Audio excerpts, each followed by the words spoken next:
Hi, my name is Jerry Wise, and I'm the Director for the Center for Self-Differentiation at Family Tree Counseling Associates in Carmel, Indiana, on the north side of Indianapolis.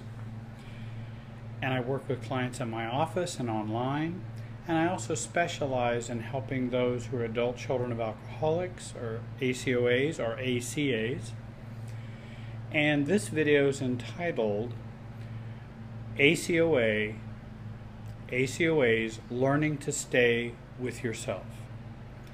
I have videos in which we stay in the past, those who are ACOAs, there are ACOAs who stay in the future, and it's very important that ACOAs learn to stay in the present and stay with themselves. And that's a very important skill to learn in recovery for ACOAs. And I wanted to talk about some of the things that I incorporate into ACOA recovery.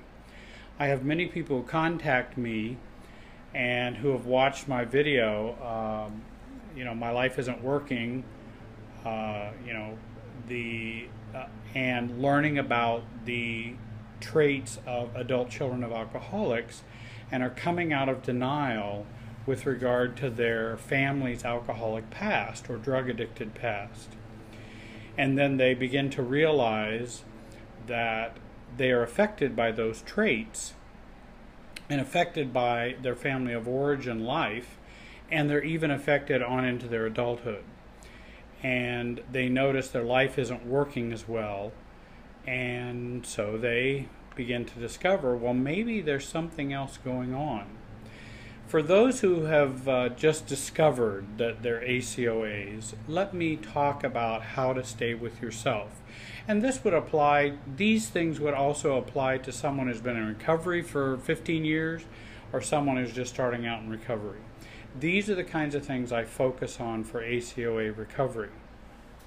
These are not all the ways and all the information that I cover, but at least it gives you some general things to think about, so that as you begin your walk of recovery as an ACOA, you have somewhat of a roadmap. The first is, of course, the 12-step program. I really do strongly encourage ACOAs to get into an ACOA group, get the red book, which is the main book for ACOAs, get the yellow workbook. Again, those can be found online for the Adult Children of Alcoholic World Service Organization. And in the 12-step recovery, we begin to learn that we are powerless over our family of origin, we are powerless over others' addiction, we are powerless over our own addictions, and we learn to surrender, and we begin to recover from our own addictions and recover from the ways in which our family of origin has affected us. That's kind of the 12-step program. Then we learn, we also begin to learn and read about and study about ACAs or ACOAs, I use those interchangeably, to learn how we got here and what are the traits of ACOA, so that we can see the areas of growth and healing we need to do for ourselves. In fact, I want to read something to you from the ACOA workbook, which is entitled 12 Steps of Adult Children, the Steps Workbook, Adult Children of Alcoholics World Service Organization. And it looks like this. And I think it's a very good book for adult children of alcoholics. And in the beginning, we begin to learn about these affirmations. I am powerless over the effects of alcoholism and family dysfunction. 2, I am powerless over the laundry list of traits. In other words, those 14 traits of adult children of alcoholics. Thirdly, my life is unmanageable when I focus on others rather than myself. 4, I did not cause my parents' addiction or dysfunction. 5, my feelings and thoughts are separate from the thoughts of my parents and my family. 6, I can stop trying to heal or to change my family through my current relationships. I can stop trying to change others. 7, I can stop condemning myself without mercy. And 8, I am a valuable person. Those are very powerful affirmations that not only adult children of alcoholics need, but all of us need. Those are good affirmations for all of us, but particularly important for adult children of alcoholics. I think there's also a lot in there about busting shame and those kinds of things for adult children, which is very important. I also believe that learning about self-differentiation is a very important part of recovery. And that's the part that talks about my feelings and my thoughts are separate from my family and separate from others. Others have their feelings, their thoughts, their beliefs, their emotions. I have mine. And those are separate. And that's the work of self-differentiation. Andrea Schara, S-C-H-A-R-A, has a great book called Mindful Compass, which is a great book about self-differentiation. And I do specialize in self-differentiation and helping adult children of alcoholics to achieve self-differentiation. I believe it's one of the most powerful ways to overcome the adult children of alcoholic effects. I encourage those who are adult children of alcoholics to go slow. In other words, to slow down their relationship process, to slow down the process with themselves, and to slow down the process with others. Often we get ahead of ourselves, often we are reactive, and we do not slow it down far enough for us to be able to process and to work through feelings and thoughts in relationships. Because when we grew up, things move too quickly and change too quickly. Reality changed too quickly. And so that slowing down process is very important. I also train and teach people to begin to choose inaction or other action versus reaction. Because often we are stuck in that we keep reacting and being reactive, which only keeps and maintains the status quo. And it doesn't really provide change for me or change in the relationship. I strongly encourage ACOAs to practice observing and moving into more of an observer-researcher mode versus an absorber mode. And absorbing everything that's around us or enmeshing with everything that's around us, that we maintain an objectivity in an observer state, which helps us to process what's going on in the world more. So a normal person, whoever that is, but a normal person practices observation versus absorbing.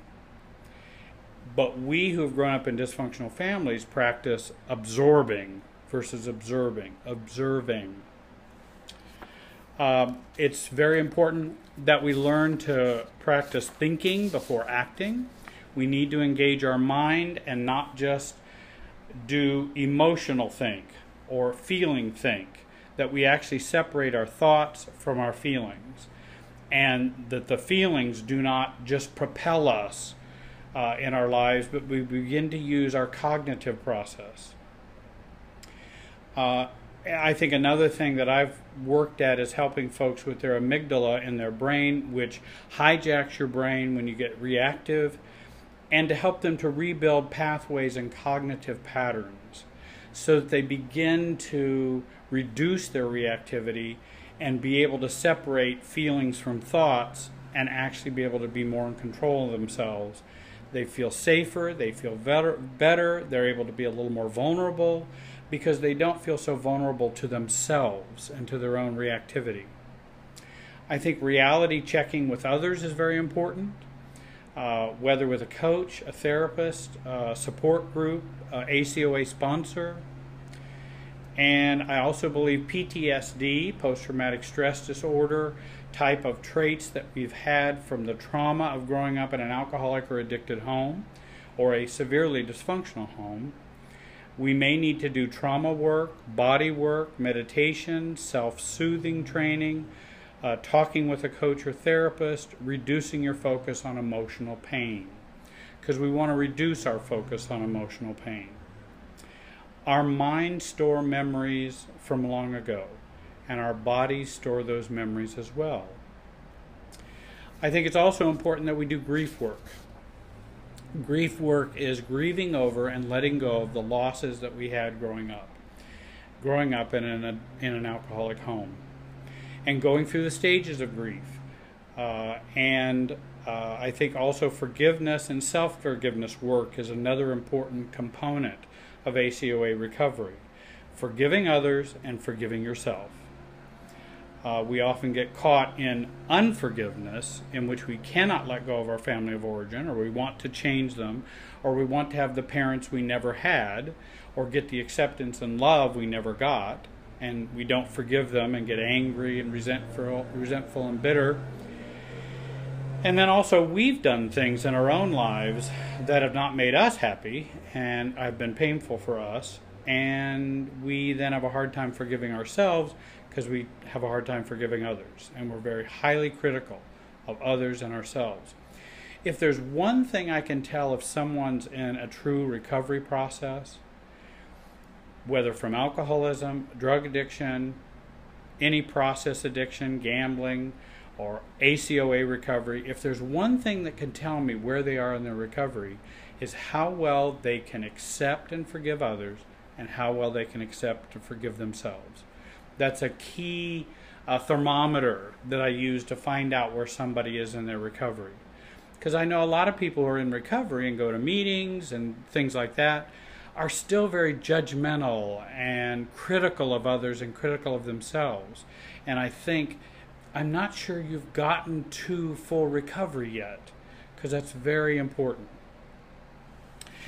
Doing de-enmeshment work is critical, and I talked about having the separateness between others and myself, and self-differentiation is that process of learning to de-enmesh with others. Being able to identify enmeshment when it's happening, that I'm in it, and then doing the mental and emotional de-enmeshment, and doing behavioral de-enmeshment. What are things I can do to de-enmesh? Whether it can be behaviorally, okay, I'm not going to talk to my mom about my brother or my sister. That's a behavioral change, so I don't get in the enmeshment triangle of all three of us. And I say, hey, if my sister wants to tell me something or talk to me, she can give me a call. I don't need to hear it from a third party. That's behavioral de-enmeshment. And practicing that's very important, and learning to deal with the resistance from others, because others want you to stay in that enmeshment. And then I think using a coach or therapist is very critical for ACOA recovery and for staying with yourself and being with yourself. If you want more help with doing the work of ACOA recovery, or if you've just discovered there is such a thing as ACOA or ACOA syndrome, contact me for expert help in this field. Many ACAs are so eager to recover and find recovery so rewarding and beneficial. They work really hard because they see the real changes in their lives. They feel less reactive, more self-loving and accepting. They have greater peace. They're happier in their relationships. They're more in control of their lives. They sleep better. They even learn how to do conflict better in a way that does not frighten them or leave them feeling lonely and afraid. There are many rewards to ACOA recovery. I hope you'll contact me for an appointment. My contact information is on the screen. You can email me for resources if you'd like to get some free resources, or a listing of all of my over 100 YouTube videos on YouTube. I don't have 100 YouTubes. I have 100 videos or more on the YouTube channel, and that channel is the Family Tree Counseling channel, which I hope you'll join. And I want to tell you very much I appreciate you watching today, and I hope you have a great day. Thanks.